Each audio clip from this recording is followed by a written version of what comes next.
ഈ ഒരു ചട്നി കണ്ടിട്ട് ഇത് എന്താന്ന് ഊഹിക്കാൻ പറ്റുന്നുണ്ടോ? പക്ഷെ നിങ്ങളിത് പ്രതീക്ഷിക്കാത്തൊരു ഐറ്റമാണ് കേട്ടോ. നല്ല കിടു ഒരു ഐറ്റമാണ് കേട്ടോ. അപ്പം ഞാന് ഒരു പാനിലോട്ട് കുറച്ച് ഓയിൽ ചേർത്തിട്ട് അതിലേക്ക് ഉഴുന്ന് ചേർത്ത് കൊടുത്ത് ഒന്ന് വഴറ്റിയെടുത്തിട്ട് ഇതുപോലൊന്ന് ബ്രൗൺ കളറിൽ എത്തുമ്പോഴേക്കും സവാള അരിഞ്ഞത് ചേർത്ത് കൊടുക്കാം. ഇനി അതിലേക്ക് വെളുത്തുള്ളിയിലയും ചേർത്ത് ജസ്റ്റ് ഒന്ന് വഴറ്റി ഒന്ന് ട്രാൻസ്പെറൻ്റ് ആയിട്ട് വരുമ്പോഴേക്കും ഉണ്ടല്ലോ, ഇനി ഇതിലേക്ക് ഒരു 2 തക്കാളി അരിഞ്ഞത് ചേർത്ത് കൊടുക്കാം. ഇനി ഇതിലേക്ക് ക്യാപ്സിക്കം അരിഞ്ഞതും പിന്നെ ഒരു 2 പച്ചമുളകും കൂടെ ചേർത്ത് നന്നായിട്ടൊന്നങ്ങ് മിക്സാക്കി കൊടുക്കണം.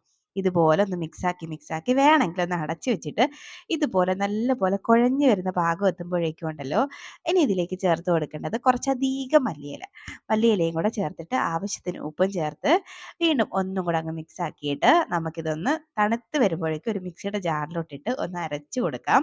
അല്ല, മിക്സിയുടെ ജാറിലോട്ടൊന്ന് ഇട്ട് കൊടുത്തിട്ട് ഇനി ഇതിലേക്ക് കുറച്ച് വെള്ളം കൂടെ ചേർത്ത് നല്ല പേസ്റ്റ് പോലെ അരച്ച് കഴിഞ്ഞാൽ ദാണ്ടെ അടിപൊളി ഒരു ചട്നി റെഡിയായി. പിന്നെ ഞാൻ ഒരു കാര്യം പറയാം ട്ടോ, ഈ ക്യാപ്സിക്കത്തിൻ്റെ ടേസ്റ്റ് ഇഷ്ടമല്ലാത്തവർ ഈ ചട്നി ഉണ്ടാക്കണ്ട കേട്ടോ, അവർക്ക് ഇഷ്ടപ്പെടില്ല. അപ്പോൾ ഇനി ഒരു ബൗളിലോട്ട് ചേർത്ത് കൊടുക്കാം. ഇനി വേണമെങ്കിൽ നിങ്ങൾക്ക് ഒരു താളിപ്പും കൂടെ ആവാം. പക്ഷെ ഞാൻ താളിപ്പൊന്നും ചേർക്കുന്നില്ല കേട്ടോ. അപ്പോൾ നല്ല അടിപൊളി ഒരു ചട്നിയാണ്. ക്യാപ്സിക്കൊക്കെ ഇഷ്ടമുള്ളവർ ഉറപ്പായിട്ട് ഉണ്ടാക്കി നോക്കിക്കോളൂ, എന്തായാലും ഇഷ്ടമാവും.